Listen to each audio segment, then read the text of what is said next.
उत्तर प्रदेश के हजारों किसानों ने सोमवार को जब दिल्ली के लिए कूच किया तो प्रशासन के पसीने छूट गए। जानकारी मिलने के बाद पुलिस ने किसानों को रोकने के लिए दिल्ली यूपी को जोड़ने वाले चिल्ला बॉर्डर पर जगह जगह बैरिकेडिंग की थी, लेकिन किसानों ने पुलिस की बैरिकेडिंग तोड़ दी और आगे बढ़ते गए। दरअसल किसान अपनी 4 मांगों को लेकर संयुक्त किसान मोर्चा के आह्वान पर संसद का घेराव करने दिल्ली की तरफ निकले थे। किसानों की अगुवाई भारतीय किसान परिषद के सुखबीर खलीफा, भारतीय किसान यूनियन टिकैत के पवन खटाना कर रहे थे।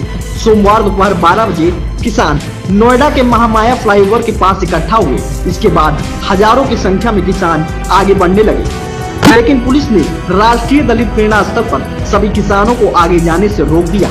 इस दौरान किसानों की पुलिस से काफी नोकझोंक और झड़प भी हुई।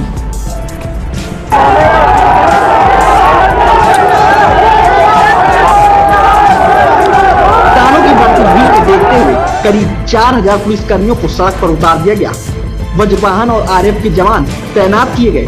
बैरिकेडिंग के अलावा क्रेन और कंटेनर लगाकर हाईवे को दोनों ओर से बंद कर दिया गया। लगातार पुलिस ड्रोन से निगरानी कर रही थी। दरअसल राष्ट्रीय दलित प्रेरणा स्थल करीब 45,000 किसान जुट गए थे। विभिन्न गांवों से आए किसानों के सड़क पर उतरने की स्थिति में शहर पूरी तरह से जाम से पट गया। ऐसे में नोएडा एक्सप्रेसवे पर करीब 5 किलोमीटर लंबा जाम लग गया।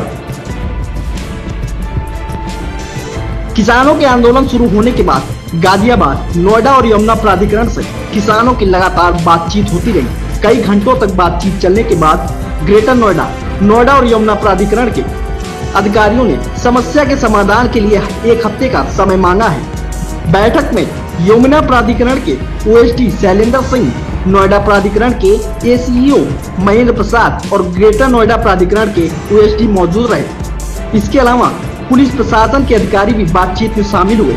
वहीं किसानों को मुख्य सचिव से वार्ता कराने का आश्वासन दिया गया है। इसके बाद आंदोलित किसान नोएडा एक्सप्रेसवे से हट गए और किसान राष्ट्रीय दलित प्रेरणा स्थल के अंदर जाकर बैठ गए हैं। किसानों का कहना है कि जब तक मांगे पूरी नहीं होंगी, राष्ट्रीय दलित प्रेरणा स्थल से नहीं उठेंगे। किसानों ने प्राधिकरण के आश्वासन को स्वीकार करते हुए दलित प्रेरणा स्थल में 1 हफ्ते तक इंतजार करने का निर्णय लिया है। हालांकि किसानों ने स्पष्ट कर दिया कि अगर 1 हफ्ते के अंदर उनकी समस्याओं का समाधान नहीं हुआ तो वे दिल्ली की ओर कूच करेंगे। फिलहाल किसानों के लिए प्रशासन की ओर से एक्सप्रेसवे पर लगाए गए अवरोधक हटा दिए गए हैं और अब वहां यातायात सुचारू रूप से चल रहा है।